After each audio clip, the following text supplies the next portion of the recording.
புத்தாண்டையொட்டி விடாமுயற்சி படத்தின் ஷூட்டிங் சில தினங்கள் தள்ளி வைக்கப்பட்ட நிலையில் தற்போது அதர்பைஜானில் படத்தின் ஷூட்டிங் தொடர்ந்து மிகவும் விறுவிறுப்பாக நடந்து வருகிறது.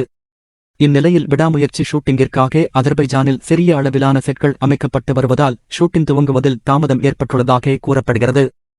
இதனால் ஷூட்டிங்கிற்காக அதர்பைஜான் சென்ற யூனிட் வேலையில்லாமல் உள்ளதாக தகவல் வெளியாகியுள்ளது. அதர்பைஜானில் ஒருநாள் ஷூட்டிங்கை நடத்தி முடிக்க 80 லட்சம் ரூபாய் செலவாவதாகவும் தற்போது ஷூட்டிங் நடத்தப்படாமல் உள்ளது மேலும் நஷ்டத்தை ஏற்படுத்தி வருவதாகவும் கூறப்படுகிறது. விடாமுயற்சி படத்தின் ஷூட்டிங்கை பிப்ரவரியில் நிறைவு செய்துவிட்டு மார்ச் மாதத்தில் ஃபர்ஸ்ட் லுக் போஸ்டரை வெளியிட படக்குழுவினர் திட்டமிட்டுள்ளனர். தற்போது விடாமுயற்சி திரைப்படத்தின் ஷூட்டிங் கிட்டத்தட்ட 60% மேல் முடிந்துள்ளது. அநேகமாக மே மாதம் விடாமுயற்சி திரைப்படம் வெளியாகும் என்று எதிர்பார்க்கப்படுகிறது. அதேபோல விஜயின் கோட் திரைப்படத்தின் படப்பிடிப்பும் கிட்டத்தட்ட 75% முடிந்துவிட்டது. எனவே இப்படமும் மே அல்லது ஜூன் மாதம் வெளியாகும் என்று எதிர்பார்க்கப்படுகிறது. இரு படங்களும் கிட்டத்தட்ட ஒரே சமயத்தில் வெளியாக அதிக வாய்ப்பு உள்ளது. இந்நிலையில் தற்போது இவ்விரு படங்களின் ப்ரீ பிசினஸ் பற்றிய தகவல் வெளியாகியுள்ளது. அஜித்தின் விடாமுயற்சி திரைப்படத்தின் ஓட்டி உரிமையை நெட்ஃபிளிக்ஸ் நிறுவனம் கைப்பற்றியிருப்பதாக லைகா நிறுவனம் அறிவித்துள்ளது.